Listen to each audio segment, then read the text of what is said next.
Hello, good morning everyone. कैसे हो आप सब? I hope you guys are doing well.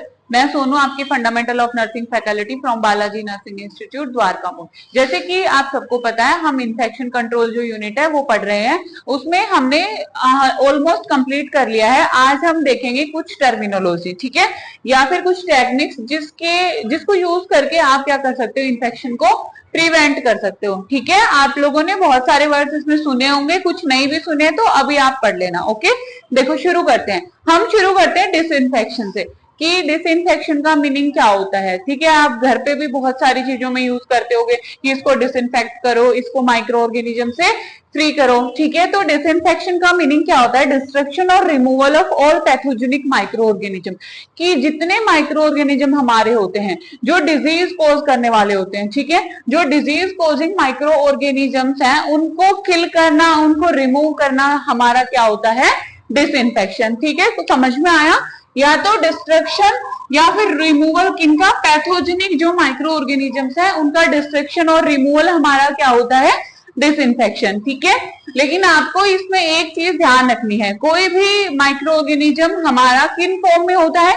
दो फॉर्म में होता है। एक कौन सी फॉर्म होती है? हमारी वेजिटेटिव फॉर्म, एक होती है हमारी स्पोर फॉर्म। ठीक है, तो आपको एक चीज बहुत अच्छे से ध्यान रखनी है कि डिसइंफेक्शन कभी भी हमारी जो बैक्टीरिया की जो स्पोर फॉर्म होती है उसको किल नहीं कर सकता। ठीक है, ये कौन सी फॉर्म को किल नहीं कर सकता?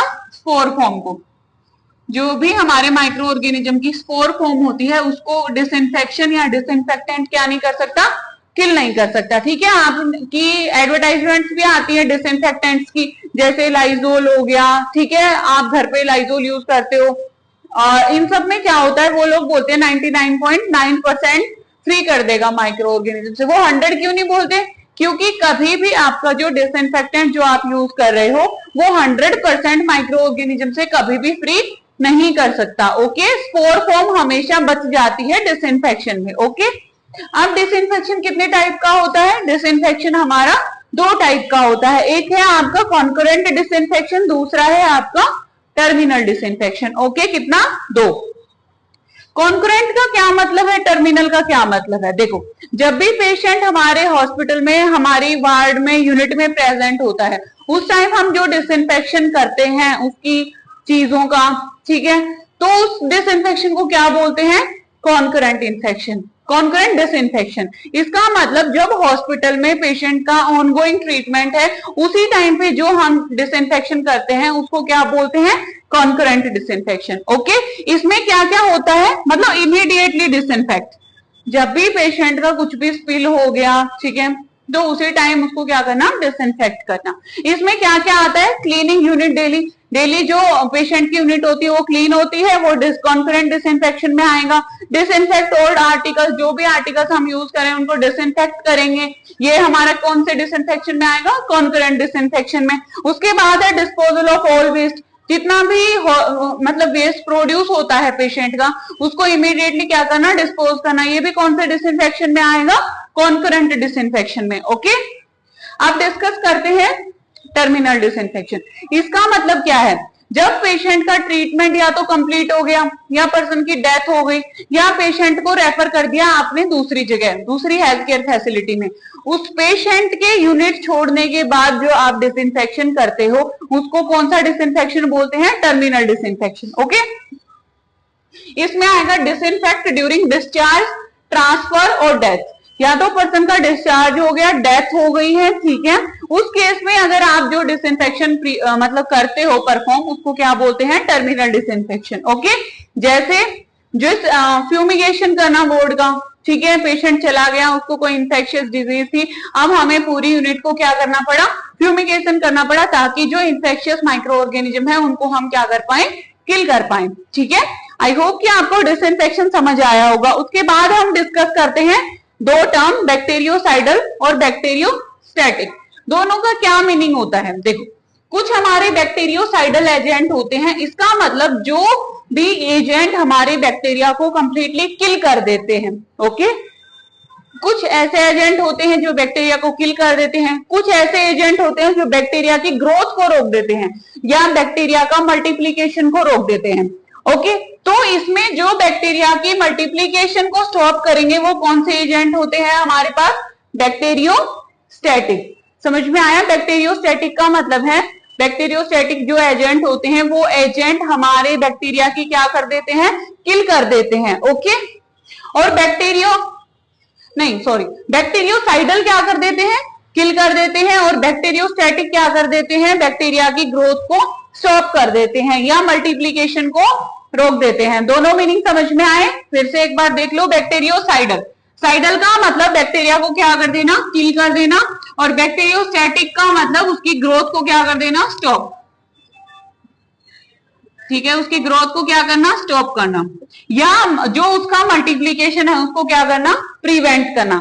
समझ में आ गया बैक्टीरियोसाइडल और बैक्टीरियोस्टैटिक। उसके बाद हम देखते हैं एंटीसेप्सिस क्या होता है। एंटीसेप्सिस का एक टर्म है जिसका मीनिंग होता है इन्फेक्शन से प्रिवेंट करना। ओके, जब भी आप किसी नॉन लिविंग चीज के ऊपर उसको माइक्रो ऑर्गेनिज्म से फ्री करते हैं उसको डिसइंफेक्शन बोल दिया।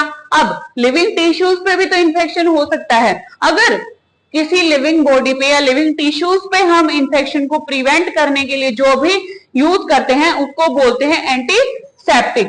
ओके, और एंटीसेप्टिक यूज करके हम जो इन्फेक्शन को प्रिवेंट करते हैं उस प्रोसेस को क्या बोलते हैं? एंटीसेप्सिस। समझ में आया? नॉन लिविंग चीजों पे जब हम उनको इन्फेक्शन से, माइक्रो ऑर्गेनिज्म से फ्री कर रहे हैं, किसका यूज करके? डिसइंफेक्टेंट का यूज करके। उस प्रोसेस को क्या बोला? डिसइंफेक्शन। ओके, एंटीसेप्सिस जब लिविंग चीजें, बायोलॉजिकल जो टिश्यूज होते हैं उसके ऊपर अगर हम इन्फेक्शन को प्रिवेंट कर रहे हैं, माइक्रो ऑर्गेनिज्म से फ्री कर रहे हैं, ठीक है, तो उसमें हम उसको क्या बोलेंगे? एंटीसेप्टिक यूज करते हैं और प्रोसेस क्या होती है? एंटीसेप्सिस। समझ में आई इतनी चीज?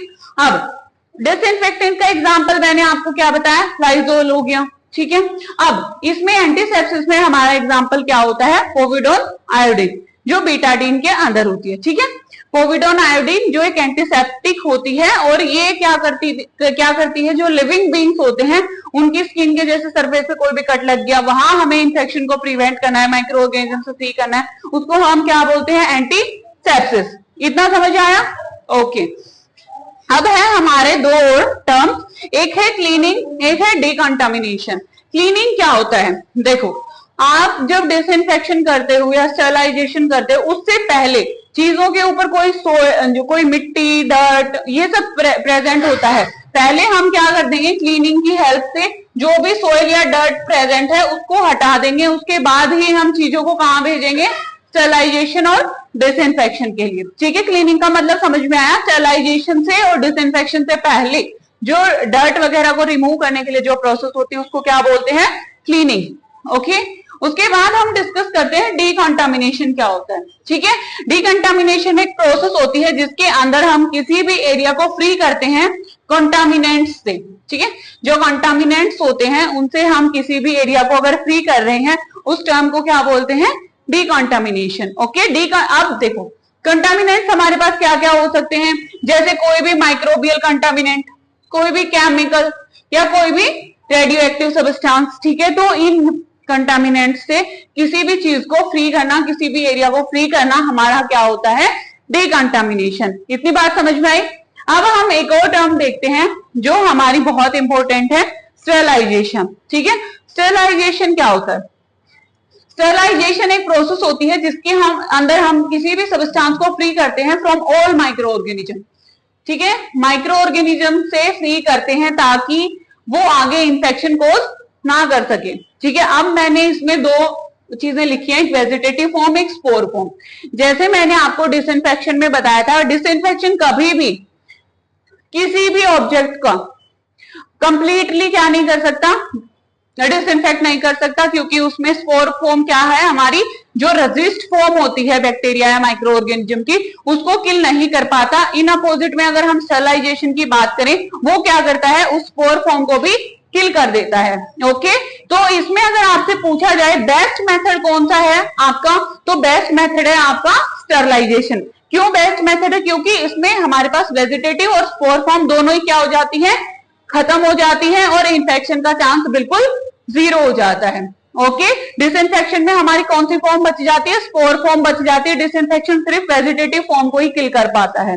ओके, और उसको किल करने के लिए डिसइंफेक्टेंट चाहिए जो नॉन लिविंग थिंग्स पे होता है प्रोसीजर। एंटीसेप्सिस क्या होता है? लिविंग बींग्स पे होता है। एंटीसेप्टिक हम यूज करते हैं। स्टेरिलाइजेशन एक प्रोसेस है जिसमें किसी भी सब्सटेंस को फ्री किया जाता है माइक्रो ऑर्गेनिज्म से, जिसमें वेजिटेटिव और स्पोर फॉर्म दोनों ही क्या होती है? किल हो जाती है। डिसइंफेक्टेंट का एग्जांपल मैंने बताया लाइजोल। एंटीसेप्सिस का एग्जांपल आपके पास बीटाडीन या फिर पोविडोन आयोडीन होता है। ओके, कल हम डिस्कस करेंगे कंप्लीट स्टेरिलाइजेशन। स्टेरिलाइजेशन के कितने टाइप्स होते हैं, कौन कौन से टाइप का स्टेरिलाइजेशन आप कर सकते हो। Okay, thank you everyone.